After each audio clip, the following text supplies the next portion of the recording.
The Israel-Hamas war has taken a turn that no one saw coming. As the tension between these two nations continues to grow uncontrollably, Israel has made a strategic decision that could bring an end to this conflict. With an investment of $300 million, Israel has taken charge of the skies and has created a new fighter jet with advanced features and extremely destructive capabilities. Does Palestine have a fighter jet to counter Israel's extremely lethal weapon? What are the features of this new generation fighter jet? Join us as we explore the features of Israel's $300 million new generation fighter jet. In the midst of Israel's conflict with Hamas in Gaza and other Iran-backed groups in the Middle East, Israeli defense officials are moving forward with significant defense deals with the United States. These deals include acquiring new fighter jets, attack helicopters, and ongoing munition supplies. Defense Ministry Director General Eyal Zamir concluded a visit to Washington on Thursday, where he met with senior officials from the Pentagon and State Department, as well as executives from major U.S. defense companies to discuss these deals. According to defense sources cited by the Times of Israel, discussions advanced plans for Israel to procure a new squadron of 25 F-35I stealth fighter jets, a squadron of 25 F-15IA fighter jets, the Israeli variant of the F-15EX, and a squadron of 12 Apache helicopters. Despite previous reports, these deals have not yet been signed. Last year, Israel formally requested the F-35 and F-15 jets from the U.S. The decision to procure Apache helicopters stems from lessons learned from Hamas's attack on October 7 and ongoing combat in Gaza. There is no set timeline for the delivery of these jets and helicopters, although Israel is likely to push for expedited delivery. The Defense Ministry delegation also focused on securing a continuous supply of American munitions during their discussions. Since the war began, over 250 cargo planes and more than 20 ships have delivered more than 10,000 tons of military equipment to Israel. For the deals to be finalized, they need government approval, which defense sources expect to happen in the coming weeks.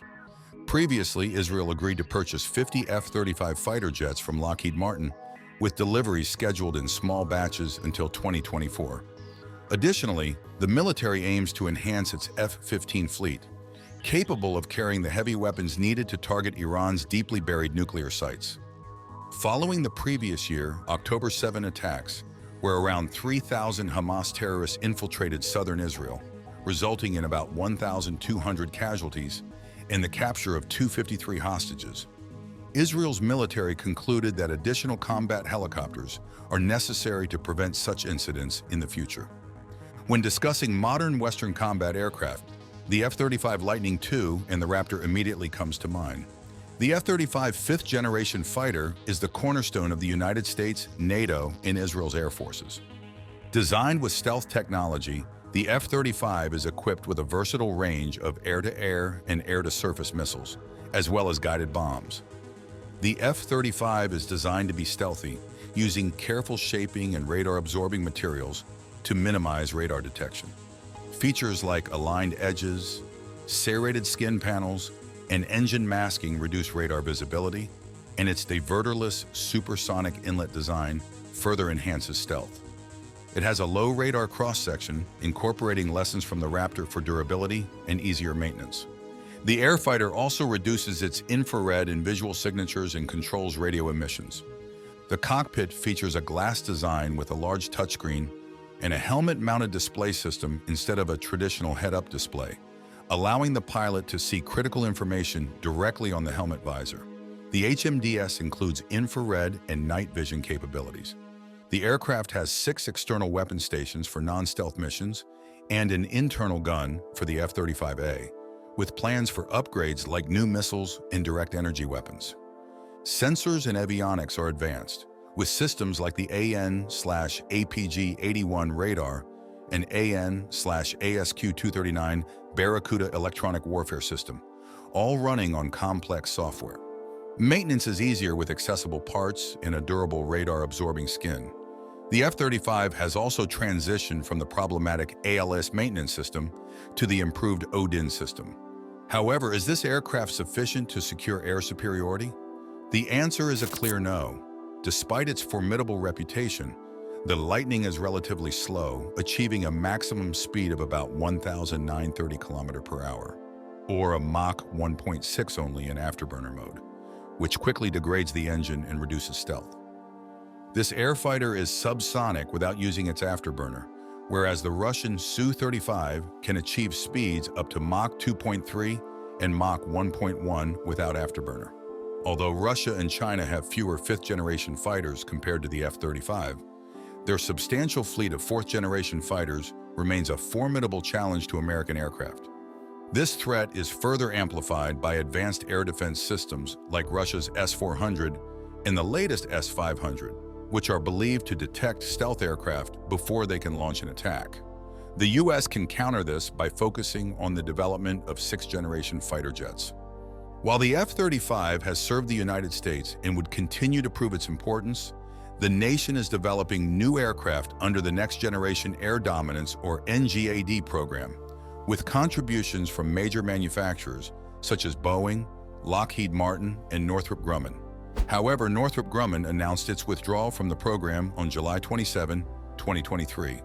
To envision these new aircraft, we can look to Lockheed Martin's SR-72 project. In 2007, there were rumors about an extremely fast aircraft called the SR-72 that Lockheed Martin was developing, and this fighter jet is believed to have the ability to fly at a speed that is 6 times the speed of sound, which means it is extremely fast.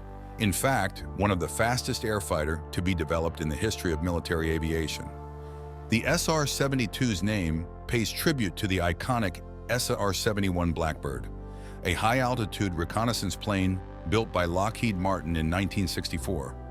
The SR-71 was a significant challenge for Soviet air defenses, capable of flying at altitudes of 24 kilometers and speeds of Mach 3.3. This attribute made the SR-71 hold the world's fastest record for manned fighter jets, which it set in 1976. It also holds the award of the fastest air-breathing manned aircraft, previously held by the closely related Lockheed YF-12. Eventually, it was taken out of service as its Cold War requirements became less of a priority, and the use of satellites for reconnaissance only made the aircraft less fit for that purpose. No other aircraft could fill in the special role that the Blackbird performed until news about the son of Blackbird surfaced, ready to take the place of the retired SR-71. Before it was retired, the Blackbird's electronic warfare capabilities and high-speed maneuverability allowed it to frequently enter Soviet and Russian airspace without being shot down. The USSR's air defense systems prioritized tracking the SR-71 due to its high threat level and difficulty to intercept. Now, to create the perfect engine for the SR-72, Lockheed Martin collaborated with Aerojet Rocketdyne for 2016, and this special engine that is being worked on would allow the jet to fly at extreme speed without any problems or hindrance. For this new hypersonic aircraft, Lockheed Martin also plans to use a special system called a turbine-based combined cycle for the fighter jet. It's like having 2 engines, a turbine engine for slow speeds and a scramjet engine for attaining high speeds. The turbine engine works at the start when the jet is slow, and then, as it goes faster, the scramjet engine takes over from the turbine engine. Both engines share the same inlet and nozzle but have separate paths for the air they use. When fighter jets fly at extremely high speeds, such as Mach 5 and above, the air around them becomes so hot that it can melt some of their metal components. To address this issue, developers are using special composite materials to construct critical parts of these jets. These composites are made from a combination of carbon, ceramics, and metals. In May 2015, the SR-72 was planned for intelligence, surveillance, reconnaissance, and strike missions. However, they had yet to determine the exact payloads it would carry. This is likely because conventional payloads might not be suitable for a jet flying at Mach 6 and at an altitude of 80,000 feet. To make the SR-72 operational, new sensors and weapons need to be developed to match its high speed and altitude. The existing weapons would not be able to keep up with the SR-72's capabilities, highlighting the necessity for innovation in weapons technology to ensure its success as a spy and attack aircraft. Back in November 2013, there was a plan to build a smaller, pilot-optional version of the SR-72, known as a demonstrator, by 2018. This demonstrator was intended to be about 60 feet long, similar to a Lockheed Martin Raptor, and equipped with a full-scale engine capable of reaching Mach 6 for short durations. After constructing this smaller version, the next step was to test it in the air to evaluate its performance. The testing schedule for the SR-72 demonstrator was set to coincide with another hypersonic weapon project, the High-Speed Strike Weapon, ensuring both projects were aligned for simultaneous testing. The goal was to start building and testing the SR-72 demonstrator to verify its advanced capabilities. The full-scale SR-72 is expected to be similar in size to the SR-71, measuring over 100 feet long and capable of similar range. It is anticipated to be mission-ready by 2030, aligning with the U.S. Air Force's plan to have a hypersonic weapon by 2020 and a high-speed reconnaissance jet by 2030. It's not surprising, therefore, that Lockheed Martin, developing the sixth-generation fighter, took the Blackbird as a basis. First of all, the company is going to significantly increase the speed of the new aircraft compared to the already fantastic performance of the SR-71. However, the biggest difference from its predecessor will not be this, but the fact that the SR-72 reconnaissance aircraft can be used without a pilot. Currently, two variants of the aircraft are being considered, unmanned and manned. At the same time, the aircraft will be able to carry a set of offensive weapons.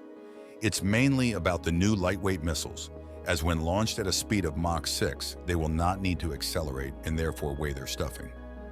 One of the objectives of the new SR-72 hypersonic aircraft will not only be to provide the U.S. with the necessary intelligence information, but also to increase the military strength of the state.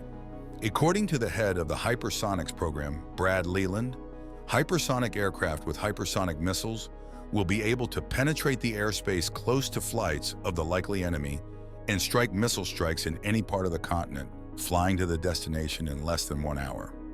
According to the specialist, it's speed that should become the next key indicator in the whole world's new generation aviation. Speed will remain a priority for the next few decades. Leland believes that these technologies will be a game changer, requiring a change in the rules of the game, as the mass introduction of stealth-type technologies once was. Indeed, why should an airplane be invisible if neither air defense missiles nor air-to-air missiles can catch up with it? The SR-72 will be able to leave potential U.S. adversaries not only a minimum of time to retaliate, but also surprise them with high efficiency in the use of hypersonic missiles. Since their launch will not require a carrier rocket, the speed of such missiles can be 6 times the speed of sound, and the design of missiles will be much lighter, and not only in terms of weight, but also in terms of the very structure of the rocket. In an interview with the famous weekly Aviation Week, Brad Leland explained that the retirement of the Blackbird left a rather impressive gap in the development of satellite technology. We're talking about hardware, not television technology, as well as subsonic unmanned and manned systems. The development of the new hypersonic aircraft is designed to close this gap. The journal article reports that one of the conditions for the creation of the SR-72 is to take into account the requirements of the U.S. Department of Defense as part of weapons development and research programs. These requirements largely dictate to Lockheed engineers various aspects of the project and its timing. According to Leland, building the SR-72 will not require the creation of fundamentally new technologies. This multi-role aircraft is scheduled to enter service by 2030. The future SR-72 airfighter already has an addition to the name, as is customary for all aircraft. Now let's delve into the details of the new generation fighter and what capabilities it has to offer the world. The U.S.'s sixth-generation program, NGAD, tasked with developing the future generation family of systems, is built to ensure air superiority for U.S. forces in the most challenging operational environments. This new family of systems will possess several high-end features, including new sensors, weapons, unmanned aerial vehicles, and other technologies, all led by the sixth-generation fighter referenced in Lockheed Martin's Instagram post. Although the majority of these features are yet to be declared in full detail due to the secretive nature of this program, there have been a couple of hints about the monstrous capabilities of the fighter jet program. Let's take a quick look at some of the speculated capabilities of this machine. The stealth advancement is a feature that has only existed in one generation of fighters, but the 6th generation program shows that it is here to stay. According to the Air Force's biennial acquisition report covering the fiscal years 2019 and 2020, the NGAD fighter maximizes its stealth features by taking an overall triangular shape, internally holding its payload, and having no distinct vertical stabilizers. This is the first fighter in history to be unveiled with such a revolutionary change in design. Until the concept of active flow control became a thing in the $2 billion B-2 Spirit, vertical stabilizers had always been required to keep an aircraft airborne. Along with building stealthy aircraft, the U.S. has also built this new generation of aircraft with an open architecture. From history, the U.S. has learned that there is always room for improvement of an aircraft no matter how advanced it already is, especially with close adversaries becoming more powerful by the day. As a result, the NGAD fighter will come with an open architecture that enables it to take on new upgrades easily and quickly. With this feature, the fighter will constantly adapt to new battlefield challenges introduced by the advancements of opposing militaries. To put it simply, the 6th generation NGAD fighter can be upgraded to become the 7th generation NGAD fighter years after it's fielded. Despite being an upgradable stealthy aircraft, the NGAD fighter requires a wide range of weapons, making it a high-end combat machine. The NGAD fighter is expected to be armed to the teeth with the widest array of advanced American guns, bombs, missiles, and laser-directed energy weapons. Combined with this array of weapons, each fighter will be accompanied by 2 loyal wingmen drones to perform submissions according to the orders of the manned fighter. This is information gotten from the Air Force Secretary, Frank Kendall. As if that's not enough, this war beast will be coupled with even more tools that allow it to process relevant information about its surroundings and act based on this information, making it a force to be reckoned with. Imagine an aircraft with 2 artificially intelligent wingmen that is also capable of reading its environment by itself. This fighter is fitting to wield the most advanced sensors and weapons to come out of the U.S. These sensors will come with maximum connectivity, in part thanks to the Air Force doing away with radars mounted on the aircraft for electronically configured smart skins integrated into the aircraft's fuselage. Information acquired by the fighter sensors will be made available to other members of the fleet, whether 6th generation or not, to keep the entire fleet of friendlies abreast of relevant information in real time. This not only makes the NGAD fighter a formidable machine, but also makes other fighters around more dangerous as well, with this close to limitless information sharing. While all of these capabilities are enough to salivate over and be wowed by, there is a huge factor that must be considered if they would ever come to fruition: money. The jet is estimated to cost a whopping $300 million per piece, and the Air Force reportedly needs 200 of them. Despite these high numbers, there are reasons why the NGAD fighter is such a great deal for the Air Force. And here are those reasons. One of the most crucial differences between the NGAD fighter and previous top-tier jets is how the new fighter is being designed to operate alongside a bevy of AI-enabled drone wingmen. Now, these wingmen aren't going to be there just for fancy, but will use onboard AI to allow them to complete tasks as assigned by the pilot on board the NGAD fighter. With their addition, the fighter jet's sensor range could be extended when they fly out ahead. They could also increase their payload capabilities by engaging targets on their behalf, and even their survivability by absorbing missiles aimed at them, a reasonable sacrifice to protect the main jet. This manned-unmanned teaming of a single-man fighter, accompanied by about 2 loyal wingmen, could give the U.S. the same operational capability as an entire fleet of older manned air superiority fighters, such as the F-15 Eagle and F-22 Raptor. So although a single NGAD fighter may cost the same as multiple units of its predecessors, it also comes with capabilities equal to those multiple units of older jets, and then much more. Thanks for watching. While you are still here, click on the link on your screen to check out another of our videos. See you there.